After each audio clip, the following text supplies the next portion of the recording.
Olá, ouvinte, eu sou o professor Afonso. Trago para você a teologia que atribui toda a autoridade divina a Jesus Cristo.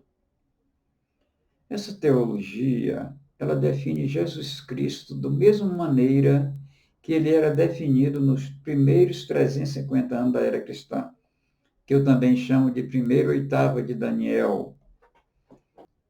O cristianismo definido como eu o defino, ele representa aquilo que era ensinado no Credo Niceno, ou Credo de Nicéia. Ele era o símbolo da fé cristã. Ninguém precisava falar muita coisa sobre o cristianismo. Bastava falar sobre o credo niceno, que as pessoas já sabiam o que os cristãos criam. O credo niceno foi abatido no século IV para dar lugar a Paulo. Esse trabalho foi feito por Agostinho de Hipona para empoderar Paulo. Isso continua até em nossos dias e as pessoas não têm noção do que seja o credo niceno. Segundo a fé que é expressa no credo niceno ou credo nicéia, o Espírito de Jesus Cristo foi uma porção do Espírito Santo, a essência de Deus atribuída a um ser humano, com poder suficiente para nos trazer a graça, a verdade e confirmar a lei, tal como está em João 1,17. Quando Jesus foi morto, Lucas 23,46 afirma que ele entregou o seu Espírito ao Pai para voltar a ser um com ele, até porque ele nunca deixou de ser um, porque a porção do Espírito Santo não foi retirada, foi atribuída. Então é isso que nós temos de Jesus Cristo e de divindade. Jesus é Deus por esse motivo. Ou seja, não há o que se pensar em três deuses, Deus Pai, Deus Filho, Deus Espírito Santo. Nada disso. O que se pensa é que o Espírito Santo, a essência de Deus, e a sua porção, que foi Jesus Cristo, ou que é Jesus Cristo, são a mesma pessoa de Deus, ou seja, são a mesma e única pessoa de Deus. Eu recebi a revelação divina para desvendar o livro do profeta Daniel, as cartas do apóstolo Paulo e o livro do Apocalipse. Sei que, enquanto eu não esqueço, obviamente, eu peço que você deixe um like nesse vídeo, que você ative o sininho de notificação e que se inscreva no meu canal. O assunto de hoje é muito importante. O título é Haverá um só rebanho e um só pastor. Você, obviamente, nunca ouviu nada sobre isso, né? O cristianismo, ele passa por essa crise que vai se acabar, e ele vai se acabar porque isso é profético. Aí alguém pode perguntar, escuta, é profético? Se é profético, Deus sabia. É verdade, se é profético, Deus sabia. Se Deus sabia, por que não deu um jeito? A verdade é que Deus nunca deixa de ser Deus. Apesar da crise que o cristianismo está vivendo, Jesus é o mesmo em todos os lugares. O que muda é a maneira como nos relacionamos com Ele. É a maneira como nos relacionamos com Ele. Como pastores, teólogos e escritores cristãos ortodoxos nos desviam de Jesus. Eles dizem que o Evangelho de Jesus Cristo são as cartas de Paulo. E que o Evangelho de Jesus Cristo não é o Evangelho de Jesus Cristo, porque foi passado para diversas pessoas em vários contextos e transcrito de uma maneira imprecisa, mas que Paulo recebeu uma única revelação divina. Ou até uma porção dela, não posso nem dizer que tenha sido única. É tudo besteira. Isso é tudo besteira. Uma fraude inventada por Nero, que adulterou as cartas do apóstolo Paulo aos Romanos, 1º e 2º aos Coríntios e aos Gálatas, e mais da metade do livro do Apocalipse, que você deve tirar tudo isso da sua Bíblia, conforme está na capa desse vídeo. O versículo de apoio é João 10,16. Jesus afirma, tenho outras ovelhas que não são deste aprisco. É necessário que eu as conduza também. Elas ouvirão a minha voz e haverá um só rebanho e um só pastor. Eu trago hoje, como um assunto para sustentar essa tese aqui, os éditos de Açoca do século III a.C. Se Jesus Cristo é quem ele diz que é, no século III a.C. ele já era quem ele diz que é, ele já era Deus. Jesus é o grande eu sou de muito tempo. de tempos imemoriais, de tempos indescritíveis.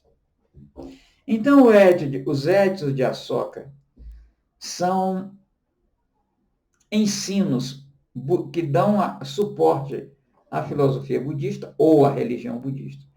Então, o que acontece? Esses éditos de Ashoka, eles foram muito divulgados por imperador. Ele fez uma guerra contra um grupo que ele considerou mais fraco do que ele. Ele arrasou aquele grupo, ele arrasou aquela nação. E ele voltou muito triste porque ele fez aquilo. Deus, eu não poderia ter feito aquilo. Eu arrasei com aquele grupo. Aí ele chegou, pensou muito. Aí ele começou a juntar aqueles princípios ensinados no budismo. E foram colocados como éditos de Ashoka, que é o nome do imperador. Foram colocados esses editos, foram espalhados por uma região muito grande, principalmente onde hoje é a Índia. Embora me pareça que não seria da Índia, a região lá era uma região um pouco mais fora. Então, assim, aquela região toda chegou até a Grécia, esse Zédio de Ashoka. Esse Zédio, ele tinha 7 princípios básicos. O primeiro princípio era a essência religiosa comum. Ele acreditava, quer dizer, o budismo acredita, quer dizer, isso é um princípio de que há uma essência religiosa comum. E o cristianismo acredita que Deus ensina a todas as pessoas. E tem algo bem relacionado. Deus ensina a todas as pessoas e nós não temos nenhum direito de julgar ninguém, nem os ateus. Outro é a piedade. Veja bem, a piedade é algo muito maravilhoso. É algo que realmente define o cristianismo. A piedade define o cristianismo. Não precisa nem definir. Embora o apóstolo Paulo diga que a maior de todas as piedades, os paulinos afirmam, é você se vigiar para evitar fazer qualquer coisa que leve alguém a pensar que a sua salvação depende de alguma coisa que você faça e não do sacrifício de Jesus. Piedade cristã não é isso. As boas ações ou as boas obras, isso também define o cristianismo, em boa maneira. Respeito pelos outros, define o cristianismo, obviamente, não o de Paulo, claro. Generosidade e pureza. Então, aqui, claro, honestidade. Então, vejamos só. Essência religiosa comum, piedade, boas obras, respeito pelos outros, generosidade, pureza e honestidade. Eu creio que isso que esses éditos, essas questões que unem a humanidade, elas podem ser consideradas cristãs e sempre foram desde que o mundo é mundo. O problema do cristianismo é que pregadores, teólogos e escritores cristãos ortodoxos não conseguem pensar que Deus seja tão grande. O que eles pensam é que a única coisa que nós precisamos e devemos saber de Deus é aquilo que Paulo ensina. Aquilo é muito ruim. Uma teologia que afirma que a lei de Deus são 10 mandamentos é a origem do pecado e que a força do pecado é a lei, quer dizer, o pecado se alimenta, se fortalece com a lei. E ninguém desconfia disso, mas tem um problema. É profético. Se é profético, teria que acontecer. É profético que Paulo só será abatido pela mão de Deus, através de revelações divinas. Então isso é profético. Paulo somente será abatido pela mão de Deus. Então, não é brincadeira. Para pregadores, teólogos da Escritura e cristãos ortodoxos, as outras religiões não devem ser consideradas, nem para efeito de comparação, porque estão todos no inferno. Ele se esquece de que a pior condição religiosa possível é ter as doutrinas ditadas pelo abominável da desolação, que é um personagem criado por Nero com o rosto do apóstolo Paulo, com o corpo do Império Romano e com o espírito do maligno. Então, o Paulo que eu me refiro a você das cartas não é o servo de Deus de Atos dos Apóstolos.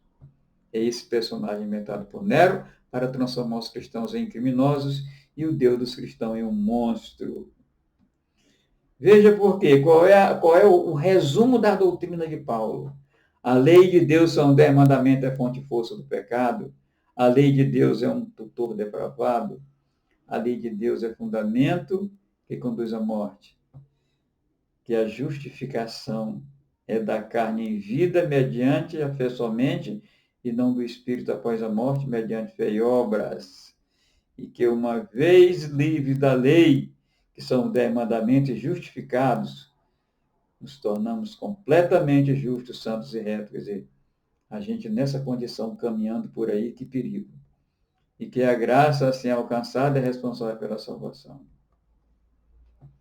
Gente, esse atraso do cristianismo é profético. Já falei para você, ninguém consegue abater Paulo a não ser a mão de Deus.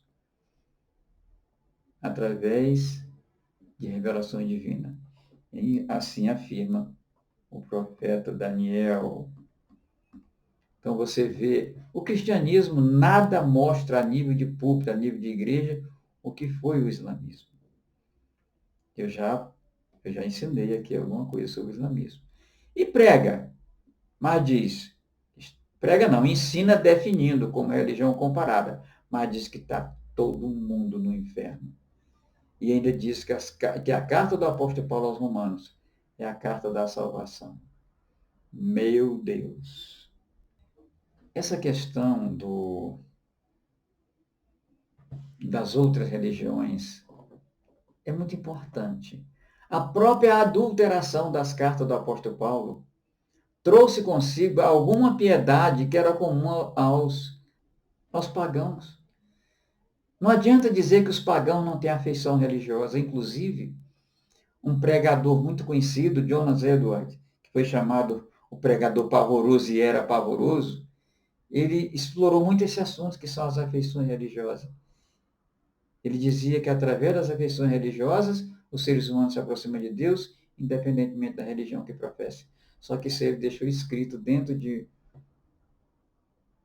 em cadernos, dentro de várias caixas, em 1.300 notas, que só foi descoberta 300 anos depois da morte dele, e pregadores, teólogos, escritores cristãos nunca comentam. É isso. Essa é a qualidade do cristianismo que nós temos. Mas a sua relação com Deus não depende desse cristianismo. Quando você está com dificuldade, ninguém nunca vai lá, abre nas cartas de Paulo e ministra sobre sua vida. Se alguém fizer isso com honestidade, é sobre o Evangelho de Jesus Cristo. Porque ele tem poder, ele é o próprio poder. E eu tenho o objetivo de reconstruir um cristianismo mais verdadeiro, ético e socialmente responsável.